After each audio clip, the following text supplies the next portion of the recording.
Hi hello नमस्कार. मी प्राप्ती परत एकदा प्राप्तीज लाईफस्टाईल या चॅनलमध्ये तुम्हा सर्वांचं मनपूर्वक स्वागत करत आहे. तर आज मी मुलींना टिफिनमध्ये आलू पराठा देणार आहे. तर ती ही रेसिपी मी शेअर करणार आहे. आणि आज हॉलही क्लीन करायचा आहे. काल बेडरूम केलेलं होतं, तर आज हॉल करायचा आहे. इतकं काय हॉलमध्ये नाही, तर मी थोडं थोडं दाखवेल तुम्हाला, कारण पूर्ण दाखवायचं म्हटलं की व्हिडिओ खूप मोठा होईल. आणि तसंही मी काल दाखवलेच आहे, तर आज थोडंसंच दाखवेल. तर तेही करायचं आहे. त्यानंतर तर आज मी मुलींना टिफिनमध्ये आलू पराठा देणार आहे. आणि मग त्याच्यासोबत हिरवी चटणी, तीही तुम्हाला रेसिपी शेअर करेल. तर अशा मी जी आत्ता दाखवणार आहे त्या पद्धतीने तुम्ही चटणी करून बघा, तर खूप छान लागते आलू पराठ्यासोबत. आणि वडापाव वगैरे करतो ना त्यावेळेस पण ती चटणी छान लागते. पराठा रेसिपी आणि त्याचसोबत हिरवी चटणीची रेसिपी. काय होतं, मुलांना टोमॅटो केचप किंवा सॉस देण्यापेक्षा ही चटणी दिलेली कधीही चांगली. त्यामुळं मग मी ही चटणीच करते. टोमॅटो केचप कसं बनवतात मी 1-2 व्हिडिओ बघितले, तेव्हापासून मी काय टोमॅटो केचप घरी आणतच नाही, बंदच केलं आणायचं. कधीतरी मुली हट्ट करतात, त्यामुळं मग छोटंसंच पॉकेट घेऊन येत असते. पण जास्त करून तर आता मी आणलंच नाही. आणि त्यामुळं टिफिनला पराठ्यासोबत हिरवी चटणीच देत असते. मुली वगैरे गेल्या की मी आज हॉल करणार आहे क्लीन. तर बघूयात आज किती वेळ लागेल. चला मग. तर सगळ्यात अगोदर मी बटाटा कुकरला व्यवस्थित शिजवून घेतलेला आहे. एक 3-4 शिट्ट्या करून घेतलेल्या, त्यावर त्याच्यावरची सगळी सालं काढून घेतलेली आहेत आणि फोर्कच्या साह्याने स्मॅश करून घेतलेले आहेत व्यवस्थित असं. आता 2 ते 3 हिरव्या मिरच्या अशा बारीक तोडून टाकलेल्या आहेत मिक्सरच्या भांड्यामध्ये. आणि 3 ते 4 लसणाच्या पाकळ्या आणि थोडासा कढीपत्ता मिक्सरमध्ये बारीक वाटून घ्यायचं आहे. अशा प्रकारे आता एक कांदा घेतलेला आहे व तो एकदम होईल तेवढं बारीक चिरून घ्यायचं आहे. आता तुम्हाला इथं इतकं दिसत नाही, पण मी खूप बारीक चिरून घेतलेलं होतं. त्यानंतर एक कांदा इथं मी घेतलाय चिरून. आता त्यानंतर मग थोडीशी कोथिंबीर ही चिरायची आहे आणि तीही होईल तेवढी बारीकच चिरायची आहे, कारण आपण पराठे करणार आहोत. मोठं जर चिरलं तर ते पराठे फुटण्याची शक्यता असते. आणि त्यानंतर मी गॅस चालू केलेला आहे व त्यावर कढई ठेवलेली आहे. आणि कढई थोडीशी गरम झाली की त्यामध्ये 1 चमचा तेल घालून घेतलेला आहे व ते थोडंसं गरम झाले की त्यामध्ये 1 चमचा मोहरी, 1 चमचा जिरे टाकलेले आहेत व ते थोडेसे तडतडले की त्यामध्ये हिरवी मिरची चं जे वाटण केलं होतं ते सगळं टाकून घेतलेलं आहे. आणि एकदा व्यवस्थित असं परतून घ्यायचं त्याचा कच्चापणा थोडासा गेला की त्यानंतर मग त्यामध्ये बारीक चिरलेला कांदा टाकून घ्यायचा आहे. आणि तोही थोडासा कलर चेंज होईपर्यंत व्यवस्थित असं परतून घ्यायचं आहे. तर इथं बघू शकता, तर आता कांद्याचा कलर चेंज झालेला आहे. त्यानंतर मी यामध्ये 1 चमचा हळद आणि 1 ते 1.5 चमचा लाल मिरची पावडर टाकून घेणार आहे.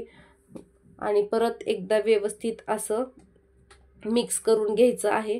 आणि त्यानंतर आता स्मॅश केलेला जो बटाटा होता तोही मी टाकून घेतलेला आहे. आणि त्यानंतर चवीनुसार मीठ टाकायचं. आणि मीठ टाकलं की लगेच गॅस बंद करून टाकायचा, कारण आपल्याला भाजी करायची नाही, पराठे करायचे आहेत आणि थंड व्हायला खूप उशीर होईल. त्यामुळं गॅस बंद करून घ्यायचा. आणि त्यानंतर मी इथं बघा कोथिंबीर ही टाकलेली आहे. आणि परत एकदा ते व्यवस्थित असं मिक्स करून घ्यायचं आहे, कारण छान जेवढं मिक्स कराल तेवढं सगळीकडं मीठ तिखट सगळं मिक्स होईल. त्यामुळे व्यवस्थित असं मिक्स करायचं आहे आणि एका प्लेटमध्ये काढून घ्यायचं आहे. तर जे मी वाटलेलं होतं हिरवी मिरची त्यामध्येच आता चटणीही बनवणार आहे. तर सगळ्यात अगोदर इथं मी टोमॅटोचे बिया काढून टोमॅटो चिरून घेतलेला आहे. 1 टोमॅटो घेतलेला आहे. त्यानंतर चिरलेला कांदा, 1 छोटा कांदा आणि त्यानंतर 3-4 लसणाच्या पाकळ्या आणि अर्धा इंच आलं आणि 2 ते 3 हिरव्या मिरच्या त्याही बारीक थोड्याशा चिरून घेतलेल्या आहेत. त्यानंतर थोडासा कढीपत्ता आणि मूठभर कोथिंबीर घेतलेली आहे आणि चवीनुसार मीठ आणि अर्धा लिंबू तोही पिळून घेतलेला आहे. आणि आता हे सगळं व्यवस्थित असं मिक्सरला वाटून घ्यायचं आहे. आणि वाटते वेळेस लागलं तर थोडंसं पाणीही टाकायचं आहे, कारण कोणाला चटणी पातळ आवडते, कोणाला घट्ट आवडते, त्यामुळं थोडंसं पाणीही टाकायचं. तर बघू शकता चटणी झालेली आहे. त्यानंतर मी इथं जे केलेलं होतं पराठ्याचं सारण त्याचे गोळे करून घेतलेले आहेत, कारण मग परत करते वेळेस आपल्याला जास्त त्रास होणार नाही, त्यासाठी आधीच गोळे करून ठेवायचे, म्हणजे करते वेळेस पूर्ण हात भरला जात नाही जास्त. त्यामुळे मी अगोदरच गोळे बनवून ठेवलेले आहेत. आणि इथं माझा एक पराठा झालेलाही आहे. आणि माझा व्हिडिओच झाला नाही, कारण फोन बंद झालेला, त्यामुळं तो काही व्हिडिओ आला नाही. तर मी आता जो टाकलाय तो पराठा व्यवस्थित तूप टाकून, आणि हे पराठा टाकायच्या आधीही मी तूप टाकलेलं होतं, नाहीतर मग पहिला पराठा असं जर टाकलं तर चिटकून बसेल, म्हणून आधीही थोडंसं तूप टाकायचंय आणि मगच पहिला पराठा टाकायचा आहे. तर इथं पराठा तेल सगळीकडून सोडून मी परत एकदा पलटून घेतलाय व इथं दुसरा पराठाही लाटून घेत आहे. तर बघू शकता अशा प्रकारे माझे पराठे होत आहेत. आणि मी खूप फास्ट करत होते, कारण मुलींना उशीर होत होता स्कूललाही जायला. आणि म्हणतो ना, असं पराठे वगैरे द्यायचं म्हणलं ना तर उशीर होतो, कितीही लवकर करायचं म्हणलं तर उशीर होतोच. तसं तर मी रोज करत नाही, चपाती भाजीच देते आणि ब्रेकलाही काहीतरी देते. आणि जरी पराठे केले तरी मला चपाती भाजी करावीच लागते, पण आज त्यांची स्कूल लवकर सुटणार आहे, त्यासाठी मी फक्त पराठेच केलेले होते. तर बघू शकता इथं झालेले आहेत पराठे, एकदम छान आणि टेस्टला पण खूप छान झालेले होते. तर लगेच मी आता मुलींचा टिफिनही भरून घेते. हिरवी चटणी आणि पराठा तर खूप दिसायला तर खूप छान दिसत होतं, आणि परत खाल्ले मी तर खायलाही खूप छान झालेले होते. त्यानंतर मुलीलाही सोडून आले मी, आणि आल्यानंतर लगेच क्लिनिंगला लागले, कारण आज काही करून करायलाच पाहिजे, कारण जवळच येतात आता गणपती. तर सगळ्यात अगोदर मी सगळे फ्लॉवर पॉटमधले फ्लॉवर्स जे आहेत ना ते सगळे अगोदर बेडरूममध्ये ठेवणार आहे, म्हणजे दुसऱ्या खोलीमध्ये नेऊन ठेवणार आहे, कारण त्याच्यावरती परत धूळ पडली की अगोदरच ते इतके घाण झाले परत आणखीन जास्त होतील. त्यामुळे सगळं अगोदर काढून व्यवस्थित तिकडं ठेवून देते अगोदर, आणि मगच सगळी रूम झाडून फडकून घेते. तर इथलं सगळं सामान काढलेलं आहे मी, शोपीस वगैरे सगळंच काढलेत. आणि त्यानंतर छत्रपती शिवाजी महाराजांची मूर्ती ही मी तिकडं नेऊन ठेवलेली आहे. त्यानंतर ग्रास आर्टिफिशियल जे ग्रास आहेत त्याला मी आता काही धुणार नाही, धुवत असते पण आज धुणार नाही, कारण पावसाचे वातावरण आहे आणि पावसाचे दिवस आहेत, त्यामुळे ते फक्त झटकून घेतले मी आणि तेही नेऊन ठेवले. त्यानंतर सोफ्यावरच्या सगळ्या उशा होत्या त्याही झटकून व्यवस्थित असं फडकून तिकडंच नेऊन ठेवणार आहे बेडरूममध्ये. तर काय होतं माहिती आहे का, कधीही शहरामध्ये घरं छोटी असतात, इकडचं पसारा तिकडं, तिकडचं पसारा इकडं असं चालू असतं. त्यामुळं आता काल ते केलं होतं तर आज इकडं ठेवलेला त्यातला पसारा आज ही करते, तर इथल्या पसारा तिकडं ठेवावा लागतोय. तर इथं सगळं टेडी वगैरे असं दिसत नाही याच्यावरती धूळ, पण धूळ खूप होती. पण आता कसं धुवायला पण जास्त जमत नाही पावसाळ्याचे दिवस असल्यामुळे, तर मी फक्त फडकूनच घेत होते. आणि मला वाटत होतं की खरंच व्हॅक्यूम क्लीनर ना पाहिजेच. काय होतं शहरामध्ये काय होतं की बाहेर अंगणात, गावाकडे कसं अंगणात वगैरे ठेवू शकतो आपण, हे करू शकतो, धूळ उडाली तरी काय नाही, पण इथं कसं सगळं बंद बंद आणि इथली धूळ इथंच, जरी फडकलो तरी इथली धूळ इथंच असं होतं स्वच्छ, पण इतकं हे होत नाही. त्यामुळं मग व्हॅक्यूम क्लीनर आता मी घेणारच आहे. मध्ये सर्च केलेलं मी ऑनलाईन, तेव्हा मग हे बोललेले नाही का घेऊयात म्हणून, पण मी म्हणलं आपल्याला इतकं त्यातलं माहिती नाही, त्यामुळं मी थोडंसं थांबले होते. पण आज इतका पश्चाताप होत होता काल आणि आज मला, की बरं झालं असतं मी घेतलेस तर मला आत्ता उपयोगाला आला असता, कारण मला असं वरून दिसत नव्हती इतकी धूळ, पण जेव्हा मी काढले ना तर इतकी धूळ निघाली काय विचारू नका. तर इथं मी सगळं झाडून फडकून घेतलेलं आहे. आणि बघा सोफ्याच्या मागे आणि सोफ्याचे ते जे कोपरे वगैरे असतात ना, तिथं मुलींचे स्केच पेन आणि पेन्सिल 5-7 पेन्सिल वगैरे सगळं निघालेलं आहे. काय करतात तिथं बसतात, खाली पडलं की ते पडूनच जातं, मग ते काय दिसत नाही. आणि सोफ्याचे असं वरती एक असतं ना ते, त्याच्या आतमध्ये ते कोपऱ्यामध्ये जाऊन बसतं तर ते दिसतच नाही.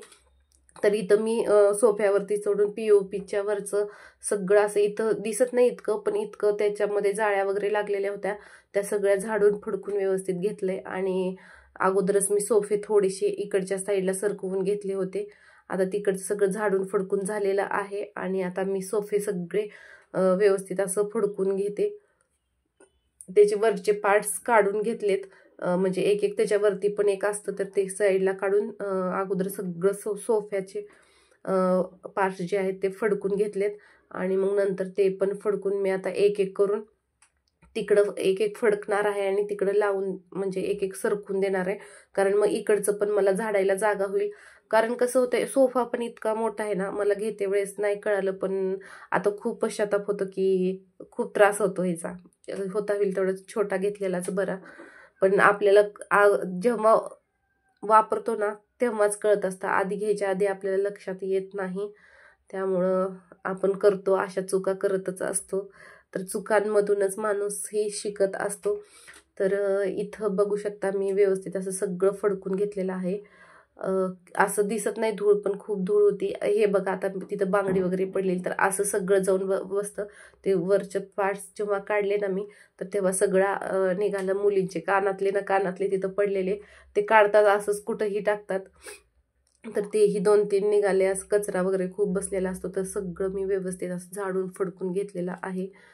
आणि बघू शकता खूप वेळ जातो, वाटतं लवकर होईल पण नाही झालं, वेळच गेला आजही सगळं व्यवस्थित असं करायला.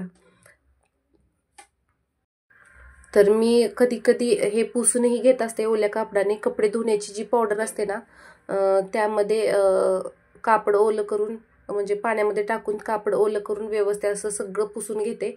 पण आता पावसाळ्याचे दिवस आहेत आणि ते लवकर वाळणार नाही, त्यामुळं मी आता फक्त झाडून फडकूनच घेत आहे. नाहीतर मग मी पुसूनही घेत असते. तर इथं सगळे झालेले आहेत आणि फडकल्यानंतर परत तिकडं उडालेलं होतं, तर ते सगळं व्यवस्थित एकदा झाडून घेतलंय आणि मग एक एक करून सोफा लावून घेते.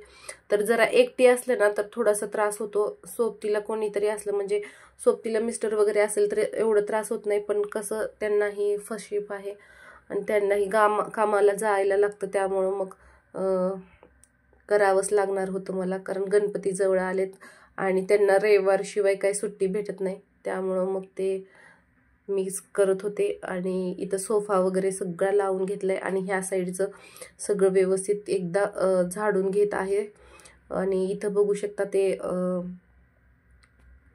टेबलवरती वगैरे सारखं मी धुवत म्हणजे झाडत असते, पुसत असते, तरीही इतकी धूळ कुठून येते मला तर कळत नाही.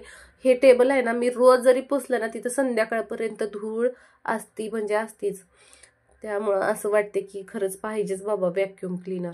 कारण काय होते, पीओपीच्या आतमध्ये वगैरे धूळ बसते ना, ते तर आपण रोज रोज काढू शकत नाही. त्यामुळं मला असं वाटतं की आपण फॅन वगैरे लावले की तीच धूळ उडून इथं पडत असेल असं वाटते मला. त्यामुळं तिथलं सारखं सारखं स्वच्छ केलं ना पीओपी मधलं तर इतकी धूळ होणार नाही असं मला वाटते. तर बघूयात, घेतल्यानंतरच मला ते कळणार नाही, त्याशिवाय मला काही कळणार नाही. तर इथं मी TV, होम थिएटर, परत टेबल व्यवस्थित असं पुसून घेतलंय. आधी ओल्या कपड्यांनी पुसून घेतलंय आणि नंतर कोरड्या कपड्यांनी व्यवस्थित असं पुसून घेतलंय. आणि हे बघा आर्टिफिशियल ग्रासही मी आता पुसूनच घेतले. कारण जर वेळेला मी धुते पण ह्यावेळेस धुणार नाही, कारण तोच प्रॉब्लेम की वाळणार नाही. त्यामुळे मी ह्यावेळेस जास्त काही धुवायचं काढलंच नाही. आणि हे जे छोटे छोटे शो पीस होते ना, ते फक्त मी धुणार आहे, कारण त्याच्यावरती खूपच धूळ होती. त्यामुळे ते छोटेही होते, काही वाळले असते आणि पुसून जरी ठेवलं ना तरी ते वाळून गेले असते. त्यामुळं मी हे धुवून घेतले. आणि छत्रपती शिवाजी महाराजांची ही मूर्ती मी व्यवस्थित अशी पुसून तिकडं नेऊन ठेवलेली आहे. कारण त्याला हात वगैरे लागलं तर काहीतरी, त्यापेक्षा मी तिकडं अगोदर एकदा त्याला व्यवस्थित असं पुसलं आणि मग तिकडं जिथं होती तिथं ठेवलंय ते. आणि त्यानंतर मग इथं सगळे शोपीस वगैरे धुवून झालेले आहेत, ते पुसलेही आहेत, पुसून एका कडला ठेवलेत. त्यानंतर आर्टिफिशियल फ्लावर्सही धुवून घेत आहे मी व्यवस्थित. पहिले एकदा म्हणजे कपडे धुवायची पावडर असते ना, त्याचं पाणी केले पलीकड आणि अलीकड स्वच्छ पाणी आहे, तर पहिल्यांदा त्या पाण्याने धुते आणि नंतर ह्या पाण्याने धुते. तर अशा प्रकारे मी सगळे धुवून व्यवस्थित असं खुर्चीवरच ठेवून दिले, म्हणजे पाणी जरी पडलं तरी खाली पडणार नाही, खुर्चीवरच पडेल. त्यामुळं मी सगळं खुर्चीवरती अशी फुलं ठेवलेली आहेत. आणि त्यानंतर आता फायनली फरशी पुसून घेते. एकदा फरशी झाली की माझी क्लिनिंग पूर्ण कंप्लीट होईल. आणि आता इथं आज मी मॉपनीच घेतले, कारण सोफ्याच्या खाली वगैरे माझा हात जाणार नाही, म्हणून हॉलमध्ये मी मॉपनीच घेते. काल बेडरूममध्ये हाताने घेतलेले, पण आज म्हणलं नको, उशीरही झालता, मॉपनीच घेऊयात. त्यामुळं मग, आणि सोफ्याच्या खाली वगैरे माझा हात जात नाही, तिकडं खूप त्रास होतो. मोठा आहे सोफा, असं स्पेसही खूप घेतो, त्यामुळं माझी जागा ही हॉलमधली खूप आटलेली आहे. तरी इथं माझी फरशी पुसून झालेली आहे. तर मी सगळं हॉल वगैरे सगळं व्यवस्थित स्वच्छ क्लीन करून घेतलेलं आहे. आणि क्लीन केल्यानंतर लगेच मग आंघोळ करून घेतली, कारण कालही बेडरूम स्वच्छ केलं आणि आज हॉल केलेलं, त्यामुळं केसही धुवून घेतलेत, कारण धूळ खूप होती. त्यामुळं मी अजून जेवलेली नाही, तर आता मी जेवणार आहे. सकाळीच बघितलं होता तुम्ही, पराठा केला होता. नंतर मग हे काम करता करता कुकर लावलेला डाळ भाताचा. तर छोटी मुलगी जी आहे ती लवकर आलेली आहे, आता हे थोडा वेळ झालेला आहे तिलाही येऊन. तर आम्ही दोघी बसून आता जेवण करणार आहेत. तर जेवणासाठी हा जिरा राईस केला आहे, वरण आणि हिरवी चटणी सकाळी केलेली, आणि हे पराठा. चला तर मग आता मला खूप भूक लागली, मी पहिले जेवण करून घेते आणि मग नंतर तुम्हाला हॉल कसा दिसत आहे ते दाखवते. तुम्ही सगळेही या जेवायला. परत म्हणचाल बोलवलं नाही. घर असावे घरासारखे, नकोत नुसत्या भिंती, इथे असावा प्रेम जिव्हाळा, नकोत नुसते नाती, त्या शब्दांना अर्थ असावा, नकोत नुसते वाणी, सूर जुळावे परस्परांचे, नकोत नुसते गाणी, त्या अर्थाला अर्थ असावा, नकोत नुसते नाणी, अश्रूतूनही प्रीत झरावी, नकोत नुसते पाणी, या घरट्यातून पिलू उडावे दिव्य घेऊनी शक्ती, आकांक्षाचे पंख असावे उंबरट्यावर भक्ती. चला तर मग मी व्हिडिओला इथंच एंड करते. तुम्हाला जर माझे व्हिडिओ आवडत असतील तर प्लीज लाईक, शेअर, कमेंट आणि सगळ्यात महत्त्वाचं म्हणजे सबस्क्राईब करायला अजिबात विसरू नका. चला तर मग भेटूया उद्याच्याच नवीन अशा एका व्लॉगमध्ये. तोपर्यंत बाय.